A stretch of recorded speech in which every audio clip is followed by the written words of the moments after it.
la reseña de 1917, la película, y me di cuenta que la quería ver. En ese momento, exactamente en ese momento, mi cabeza pensó en qué plataforma la voy a ver. Y allí me di cuenta que algo cambió.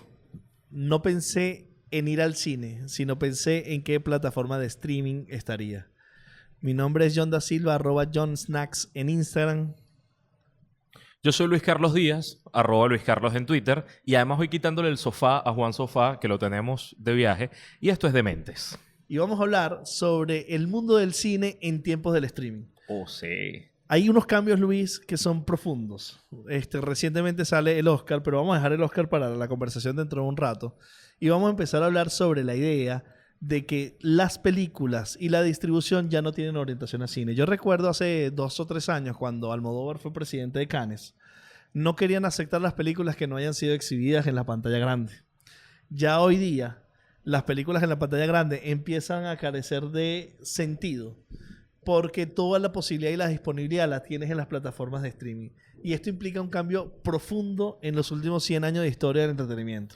Pero es como asumir que el cine es solamente el lugar donde lo distribuyes y no la experiencia cinematográfica completa. Es decir, no la historia que estás contando, no la manera en la que se graba y no la manera en la que se empaqueta el contenido. Entonces asume cine solamente como el de la sala. Y por fortuna, esa es una discusión que ya se dio hace 2 años, hace 1 año con Roma, y que ya para 2020 está superada. Superada porque llegamos a los Oscars, llegamos a los Golden Globes, llegamos a montones de temporadas de premios con una naturalidad tremenda. La gente consume cine en distintas plataformas. Vamos a desmenuzar un poquito por qué la gente puede tener esta necesidad.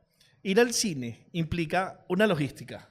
Necesitas moverte de tu casa, trasladarte, llegar a un lugar, estar en ese lugar, luego movilizarte de vuelta, versus la posibilidad de acceso que puedes tener en tu casa a cualquier hora, ver lo que quieras cuando quieras. Entonces, y yo veo ya una gran diferencia. Lo que normalmente se conoce como on demand. Tú, para ver una película en el cine, necesitas 1 hora en específico y que la exhiban en el cine que está cercano a ti.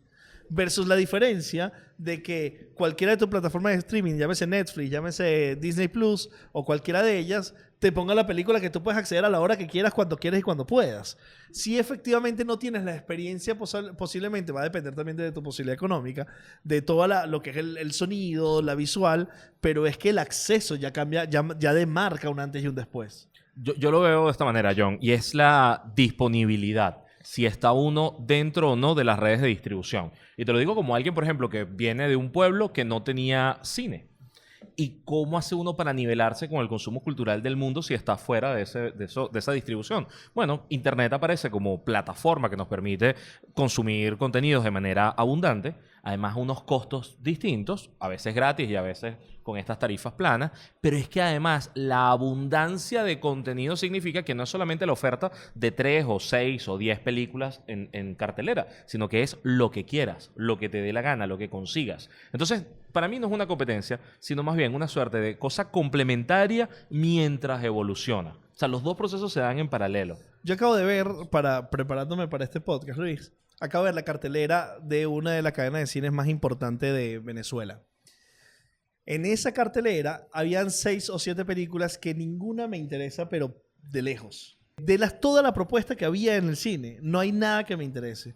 Y luego empecé a ver las cosas que me podrían interesar y las encontré en cualquiera de las plataformas de streaming. Entre Filming, que es una plataforma que consigo muchas películas que me gustan. Y dije, oye, pero sí existe toda esta posibilidad. Y entonces yo empecé a recordar, esto es como hace unos años, cuando tú veías la cartelera de cine comercial y luego veías la cartelera de Circuito Gran Cine, por ejemplo, que tenía una propuesta más nicho, más particular, dependiendo de los gustos de cada quien. Y decía, ok, pero además, la oferta, no solamente el acceso, que yo pueda acceder a ello cuando quiera, donde quiera en mi casa, sino es que la propuesta es mucho más robusta y amplia que la que decida el distribuidor de una casa. Es decir, hay una democratización. Sí, pero además asumiendo que en el contexto venezolano está la dificultad de que las distribuidoras se comprimieron Sí. que los circuitos de cine están pasando un momento difícil, pero yo lo que diría es Coño, Luis que... Carlos no puede no dejar de decir que la vaina está jodida. Claro, pero es que es real. Sí. De hecho, en este momento Venezuela tiene la boletería más barata de Sudamérica. 0.40 centavos de dólar, algo así. 40 centavos de dólar la entrada al cine. Cuando en un promedio puede estar $6. Más o menos. Y eso hace que incluso así, en ese momento, la gente igual no puede llenar las salas de cine. O sea, entonces, ahí hay un ruido que nos hace pensar, bueno, ¿para qué queda el cine? Y yo diría que es para las grandes experiencias, las experiencias colectivas. O las experiencias que exijan la gran sala. 1917, para mí, yo creo que ninguna pantalla casera pudiese replicar La lo que uno experiencia. va a vivir en una sala gigante. Para mí, ver Avengers, Infinity War o Endgame en una gran sala, siendo parte además de una experiencia en la que todo el mundo gritó o lloró en el momento en el que hacía falta, es algo que no puedes hacer en tu casa. Ahí, en tu casa la puedes ver por segunda o tercera vez, pero necesitas la sala de cine. Y luego tienes el otro asunto que es el ritual. Porque aunque uno en casa pueda consumir cuando quiera, el cine es como una suerte de contrato en el que tú dices, durante 2 horas pienso en esto. Durante 2 horas me dedico a esto. Mientras que en tu casa hay ruido. La pantalla del teléfono, la gente que pasa, esta posibilidad de ir al baño y comer lo que tú quieras, te rompe la experiencia del Una cine. característica histórica del cine es la atencionalidad, que es a lo que refieres. Pero decía, hay como 2 datos que vi que me llamaron la atención. Uno que decían, oye, además hay una magia del cine que es que, y yo creo que es una magia medio nostálgica realmente, que es que, bueno, tú sales de cita con una chica al cine, o te diste tu primer beso, o besas a la mujer que amas en el cine. Verga, eso es un argumento un poco flácido para la discusión. Y además, cada vez más se consume contenidos audiovisuales como películas o cine con doble pantalla y consulta. Y en el cine no está bien visto que tú andes con la luz de la pantalla. Y que en tu casa tú vas deteniendo o haciendo las consultas que requieras para hacer la experiencia completa. Quiere decir que no es forma de ver cine si le interrumpes y tal, pero puedes amplificar la experiencia. O sea, tú puedes ver 1917 y seguro hay una, yo no la he visto, y hay una cita sobre la Primera Guerra Mundial, sobre los británicos y el enfrentamiento que puede tener con los franceses y los ingleses y los alemanes, y puedes ir consultando sobre el teléfono. Entonces esa experiencia en casa con el streaming puede ser también mucho más rica que la del cine. Claro, por supuesto. Pero el asunto aquí es ver también cómo la industria cambió. Y hay una cosa que me encanta, que es que uno dice, ajá, y al final, ¿cómo funciona Netflix? Y resulta que la cuenta les está dando. La cantidad de gente suscrita en el mundo hace que se genere una industria de millones, de miles de millones de dólares que permite sostener toda esta producción de contenido. Aunque igual uno no sabe hasta dónde va a durar esa burbuja. Vamos a meternos allí, porque yo Sí. no estoy seguro si toda la producción de Netflix está soportada. O sea, yo creo que hay unas apuestas todavía. Claro. Porque ahora estamos en el momento que se conoce en marketing como momento de penetración de mercado. Es decir, donde se tolera más gasto que ingresos.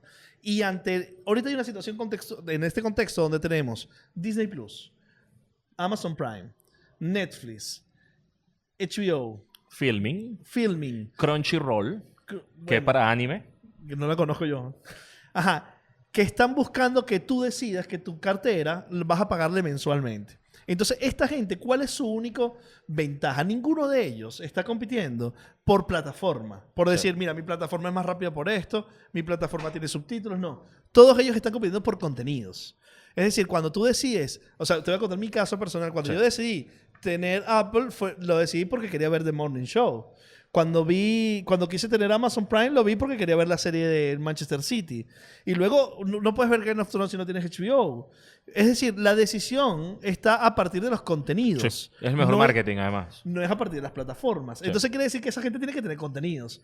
Pero o sea, Netflix puede producir La Casa de Papel, El Irlandés, que costó $160 millones. Todas las series que está produciendo solamente con la base de hogares instalados. Tengo duda. Tenemos dudas, pero la idea es ver si a la larga la cuenta les da. Porque en paralelo estamos, yo creo que ante un fenómeno también que es muy rico, y es que nos acompañamos como audiencia de otra forma. Es decir, la pantalla extendida también es la sala extendida. Lo que antes tenías en la sala de cine, ahora lo tienes en las conversaciones familiares o de amigos, recomendando series, recomendando cosas que viste. Y hay otra parte que a mí me encanta, y es que genera otra suerte de comunidad global, que es una cosa que a mí me encanta. Sí. ¿En qué sentido?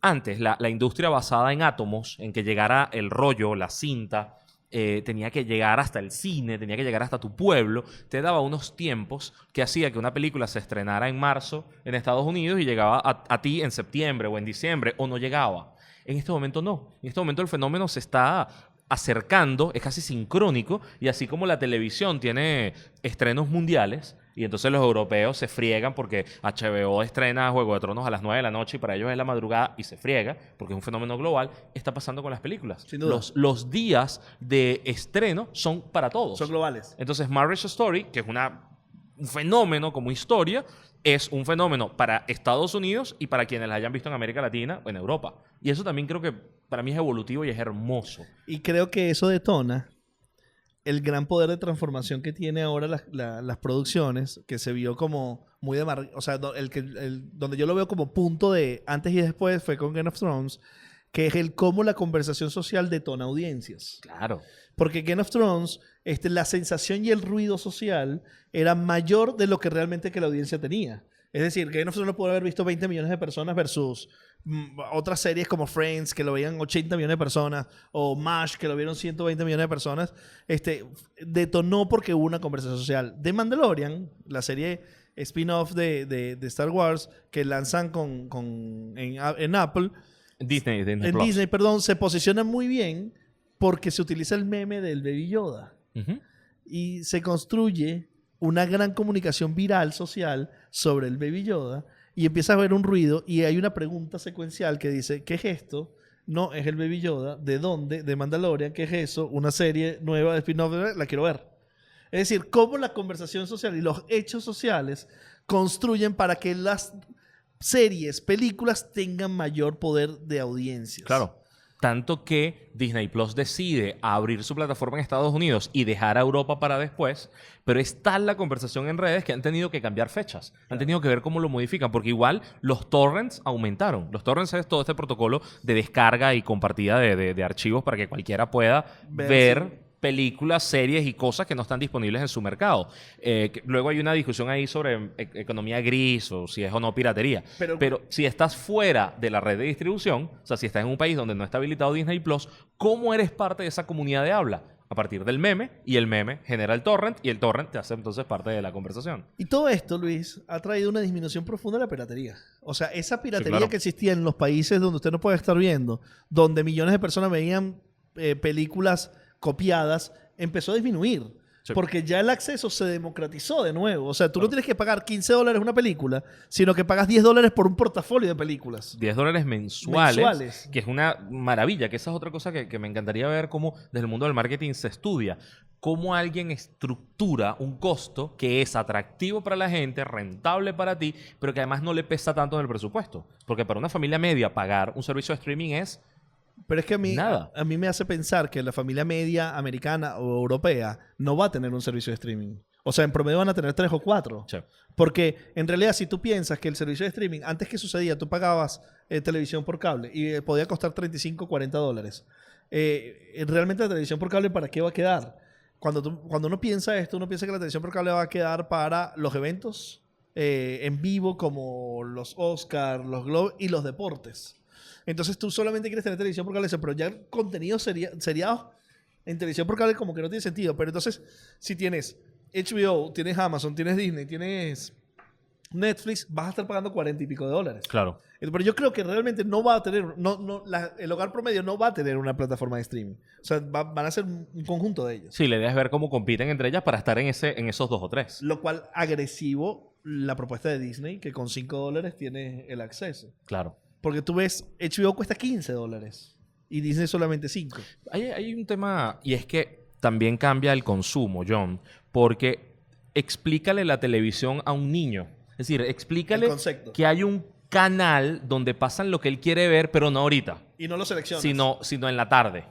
Y además tiene publicidad. Y no escoges tú cuántos capítulos ponen, porque ponen uno y ya. Y te esperas hasta mañana. O sea, es incomprensible. O una semana. Pero uno dice un niño y uno dice uno mismo. Es decir, ¿por qué ahora tengo que esperarme una semana hasta el próximo capítulo? Si en estos servicios de streaming puede estar toda la temporada. Puedo hacer maratones.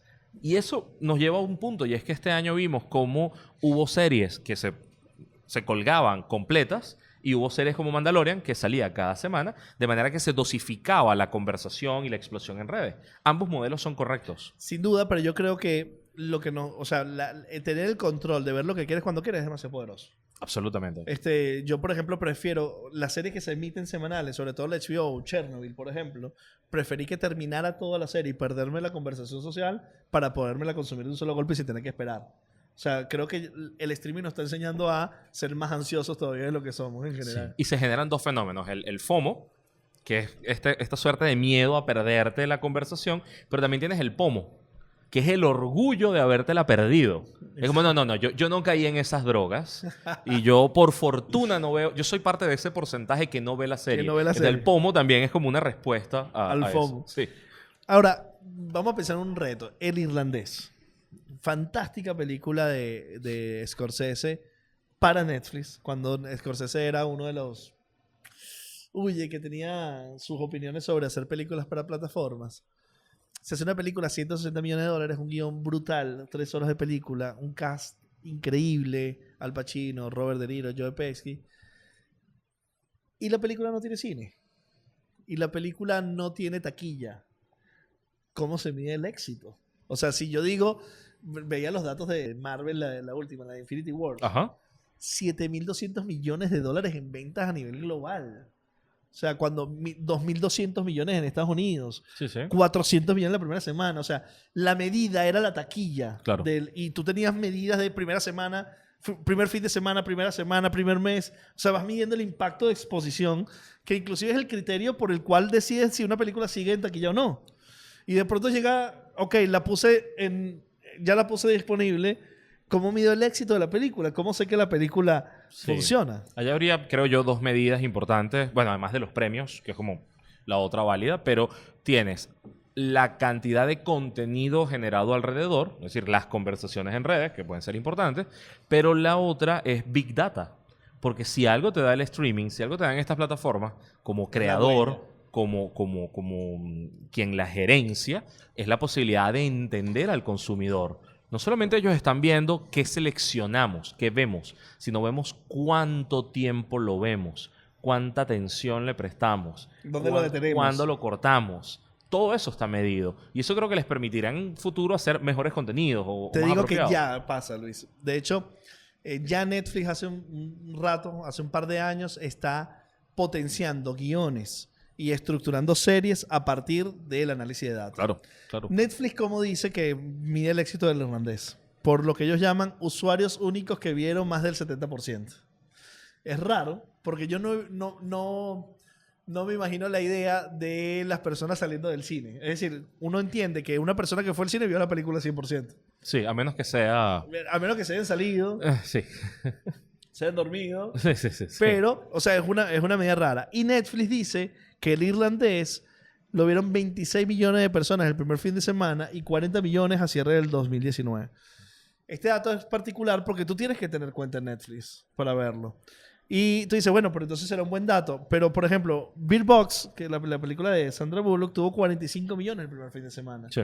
Es decir, el irlandés no fue tan poderoso como Bird Box. Entonces, cambian las medidas de éxito. Sí. Pero logra múltiples nominaciones a los Oscars. Pero fíjate, vamos a darle la vuelta. Si fuese una película de Scorsese solamente estrenada en salas de cine, quizás no fuese tan comercial ni tan atractiva. Es cine de autor, son un grupo de actores que son leyendas, pero son leyendas para un segmento que busca ese tipo de contenido. No es masivo, no es Bullock, no es mainstream, aunque sea Scorsese. Sí. Quizás no hubiese sido tan exitosa. En cambio, este asunto de consumir en tu casa, espacio cerrado, privado, es otra cosa. Claro, para inclusive para enfrentarte a la duración de la película. 3 horas, Claro. 10 en el cine, tiene su complejidad. O sea, pocas películas lo lograron, ¿no? Sí, Once Upon a Time in Hollywood el año pasado, Sí, que fue una experiencia. Apocalipsis Now hace 30 años atrás. Y El Señor de los Anillos, que Bueno. vale cada minuto que se vea. Estos todos aquí celebrando el Señor de los Anillos. Mira, Netflix este año tiene 24 nominaciones a los Oscars. Qué maravilla. Te puedo decir que el año pasado tuvo 15, hace 3 años 8. Pero entonces significa, o sea, Si tú eres Hay mensajes. Paramount, si eres Columbia, dices, mierda, esta gente ya tiene, en streaming tienen 24 nominaciones. Básicamente concentradas en irlandés, Los dos papas, Historia de un matrimonio, cortometraje... Y tienes a las animadas, Klaus, que es una belleza. O sea, Klaus es un reto increíble, ¿En además. española, Klaus? La producción, la dirección es española, pero sabes que la animación es más compleja que eso. Pero darle un giro a la historia de Santa Claus fue maravilloso. Y Perdí mi cuerpo, o I Lost My Body, de una mano en búsqueda del resto de las piezas. Son dos maravillas. Que quizás no ganen, pero ya están ahí. Okay, y compitiendo contra otras grandes piezas. Nosotros estamos grabando este podcast 2 días después que salieron, un día después que salieron las nominaciones a los Oscars.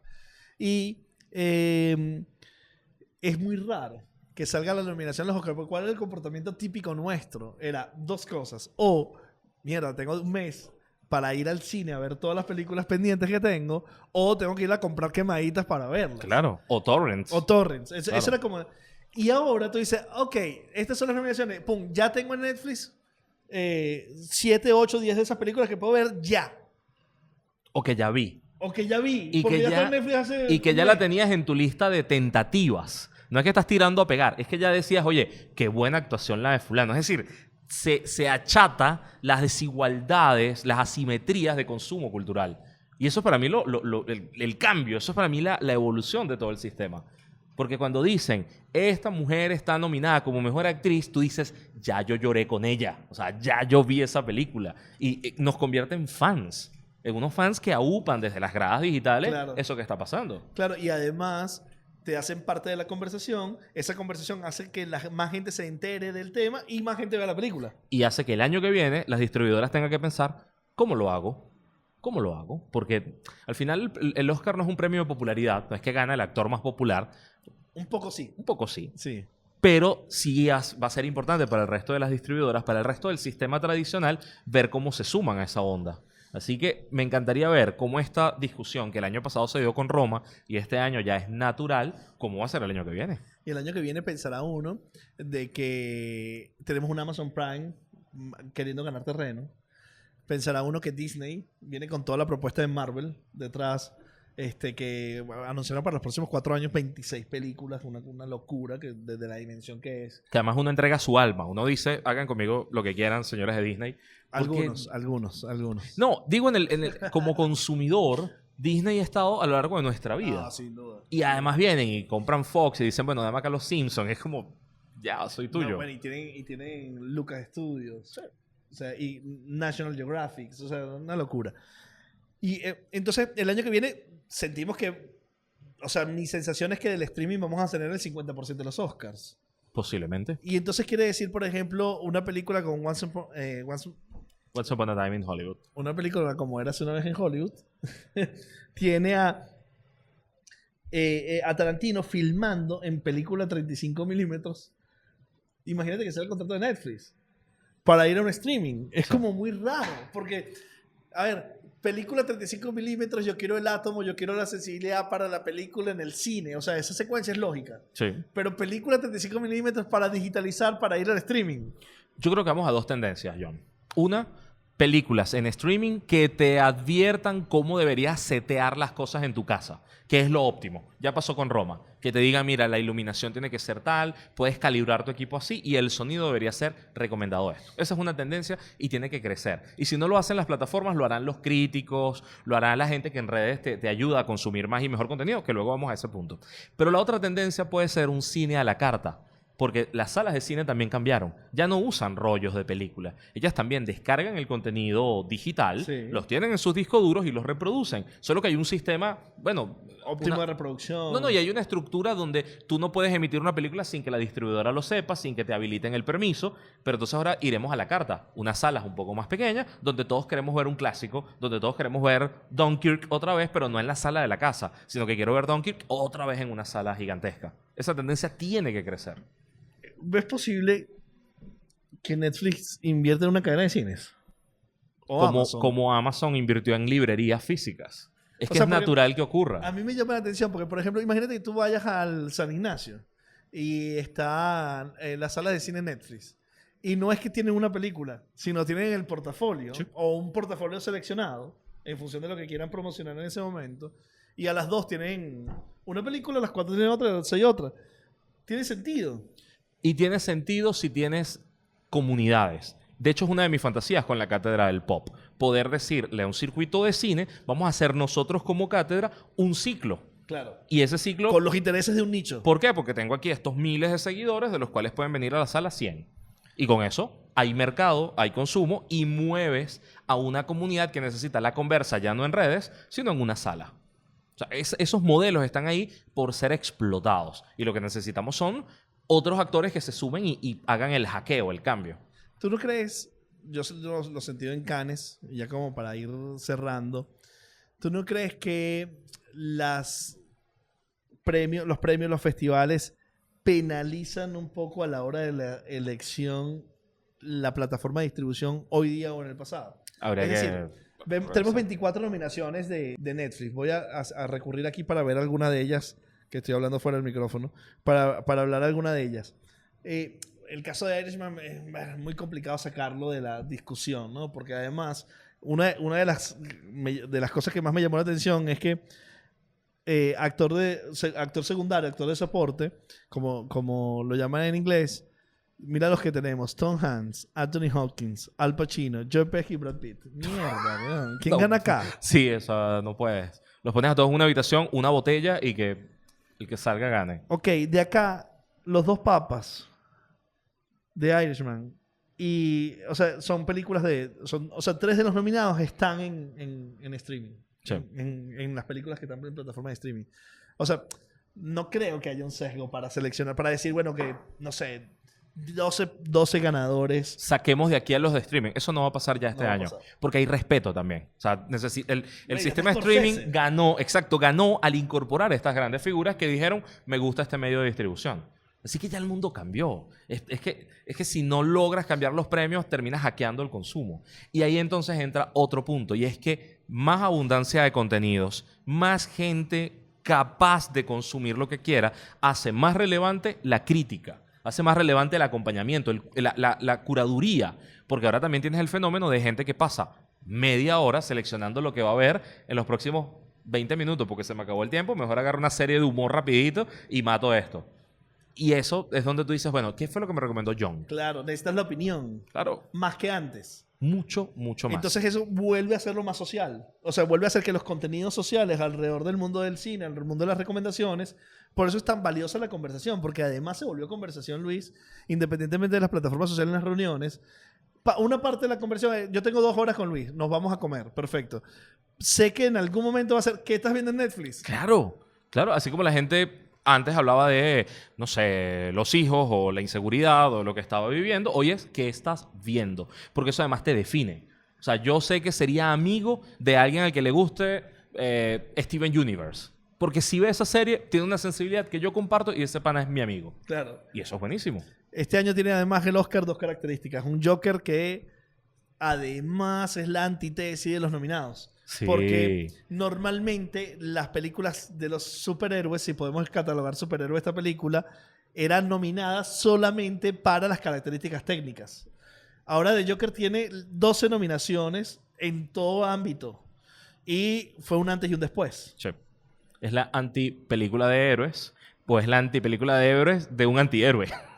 Así que tienes todo. Hecha además con un criterio cinematográfico hermoso y que además fue premiada en taquilla. Porque mira todo lo que recaudó Joker. En primera taquilla, y recordemos que ganó Cannes. Sí. Criticado en su momento. Muchísimo. No, fue Venecia. Fue Venecia. Sí. Tuve un lapsus bruti ahorita. Sí. Ganó Venecia. Ganó Venecia, ganó la Que Palma. para que una película de este tipo gane un festival como Venecia, agua sobre el río tiene que haber pasado. Claro, pero bueno, la gente se paró aplaudiendo. Esta película de verdad tiene una profundidad increíble. Fíjate que se lleva el Globo de Oro también a soundtrack, a banda sonora, que es una parte impresionante de todo lo que representa como lenguaje Joker. Y ahora llega a los premios siendo adulta, siendo grande, siendo más que reconocida. Así que todos ganamos. Vamos a terminar diciendo que Parasité fue la película que invitó al mundo que habla en inglés a leer subtítulos. Claro, porque Parásitos de Bong Joon-ho, que la recomendamos también, es una, En un todos los días que Luis me regañó por no haberlo visto. es una película además que te demuestra que lo importante son las grandes historias. Es un buen guión, Divertido, un buen lúdico, relato y que un no vuelco. necesariamente es fuegos artificiales y efectos especiales. Es una buena historia. Qué increíble como uno siente cuando la película no es... Esto a lo mejor me va a matar, pero cuando la película no es gringa, uno lo siente. Claro. O sea, uno siente, esto no es gringo. Pero es ahí donde América Latina, insisto, gana. Porque tenemos un ojo que puede estar cultivado tanto para el mercado gringo, como para el mercado europeo, como para otras sorpresas. Es decir, nosotros estamos más capacitados para dialogar con más culturas siempre que pertenezcamos a la conversación global. Cuando nos despegamos, se pierde todo. Claro, porque nos volvemos demasiado localistas sin interés en los grandes temas. Para nosotros los subtítulos no son problemas. Para No. Estados Unidos sí, y para España ni te cuento. Claro, España tiene una industria profunda de los subtítulos, ¿no? De doblaje. Del doblaje, perdón. Sí, sí, sí. Finalmente, el futuro nos depara, sin duda, una presencia poderosa del streaming. Los próximos 2 años van a ser la época dorada del streaming, donde no estoy seguro que todos se mantengan, pero sí estoy seguro que todos van a buscar agresivamente el share de mercado. La época de la generación de contenidos más impresionante, audiovisuales y de televisión, empezó y la estamos viendo ahora. Y con personas que están dedicando tiempo al ocio y en el fondo también a cultivarse. Porque que todos estemos consumiendo mejor cine y mejores series es una buena noticia en conjunto. Somos estéticamente más ricos, más profundos que antes. Yo soy John da Silva, @JohnSnacks. Y yo soy Luis Carlos Díaz, @Luis Carlos en Twitter. Llévatelo. Dementes Podcast. Dementes Podcast. Dementes Podcast.